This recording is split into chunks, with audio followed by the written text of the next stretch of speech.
Was the French Revolution caused by economic hardship?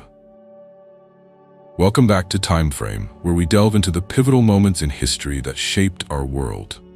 Today, we're exploring a question that has intrigued historians for generations. Was the French Revolution caused by economic hardship? To understand the roots of the French Revolution, we must first consider the context of France in the late 18th century. The nation was facing severe economic challenges. The government was deeply in debt, largely due to costly wars, including support for the American Revolution.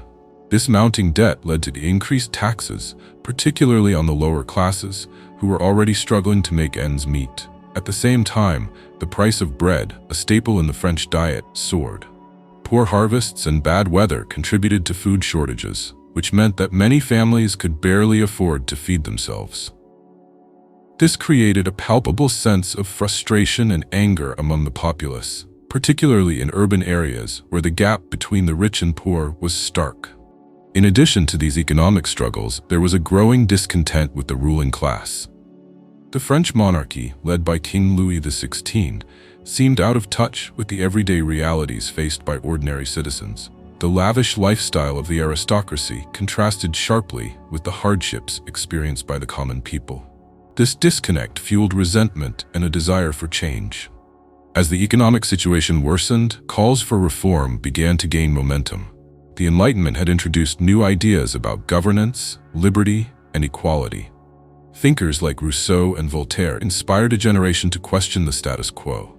People began to demand not just economic relief, but also political representation and rights.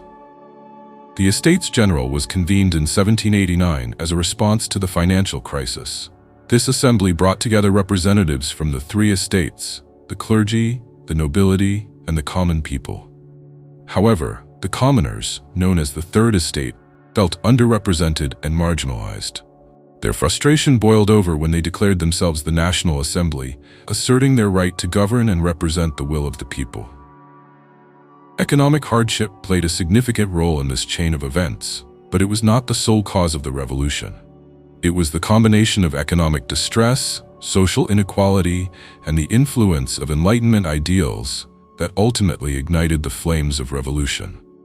The storming of the Bastille became a symbol of the uprising, representing the fight against oppression and the demand for a fairer society. In conclusion, while economic hardship was a crucial factor in the lead-up to the French Revolution, it was the interplay of various social, political, and intellectual movements that truly set the stage for this monumental change. The revolution was a complex tapestry woven from the threads of discontent, aspiration, and the desire for a new order. Thank you for joining us today on TimeFrame to explore this important historical question. If you enjoyed this video, please give it a thumbs up and consider subscribing to our channel for more engaging content on history. Your support helps us continue to bring you fascinating stories from the past. See you next time.